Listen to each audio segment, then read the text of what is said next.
All right, let's dive into the bizarre, chaotic, and frankly hilarious world of a viral meme that's been absolutely everywhere. Today, we're going to try and figure out what exactly makes this thing tick. Why is it so incredibly successful? And yeah, that's the big question, isn't it? What's the secret formula here?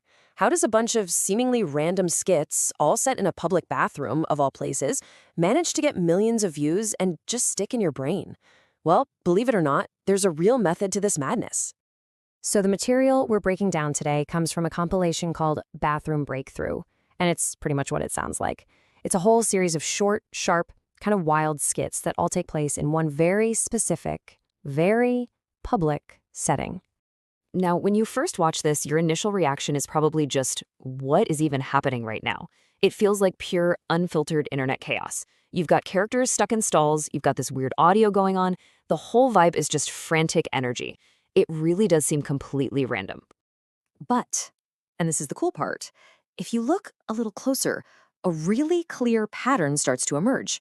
There's a repeatable, and honestly, a surprisingly effective narrative formula at the heart of every single one of these little skits. So today, we're going to pull back that curtain and map out the anatomy of this viral sensation, piece by piece. So our deconstruction's got to start at the beginning, the setup. Every story needs a beginning, and for this meme, it all kicks off with an interaction that just completely shatters one of society's biggest unspoken rules. Let's call this first story beat the awkward acknowledgement. It's that precise moment where the skit just demolishes that fragile illusion of privacy that we all desperately try to pretend exists in a public restroom. And it all comes down to this one specific audio line. Hello, I know you're pooping. I mean, come on. That isn't just a greeting. That is a direct, unflinching violation of the bathroom code of silence. It immediately creates this situation that's super tense, incredibly uncomfortable, and just deeply, deeply funny. It hooks you instantly. So right after that awkward opening, the meme just slams you into its main conflict. And it's a moment of pure, totally relatable dread that really sets the stakes.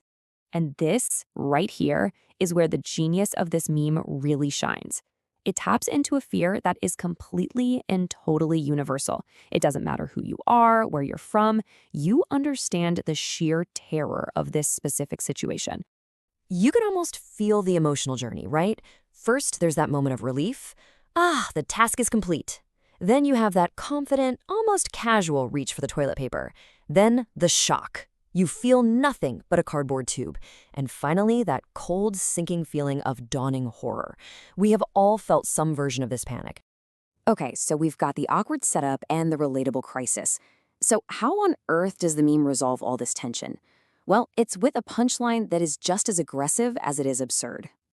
You see, the clean your ass catchphrase isn't just some funny line. It's kind of the meme's entire reason for being.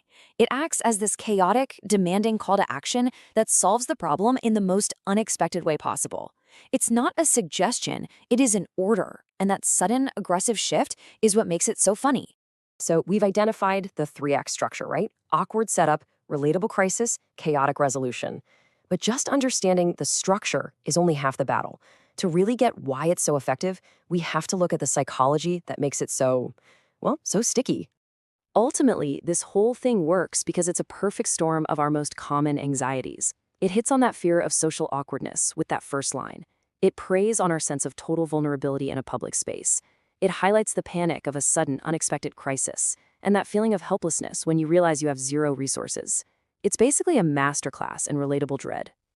And that's really the key takeaway here. The reason this thing resonates so much is because it takes a really private, really stressful moment and just drags it out into the open for all of us to laugh at. There's this powerful sense of communal relief in that, in knowing you're not the only one who has ever felt that specific panic. It really proves that even our most mundane, everyday fears can become the foundation for viral art. Which kind of leaves us with one final thought. What's the next private little anxiety that's just waiting to be turned into a global inside joke? Something to think about. Thanks for tuning in.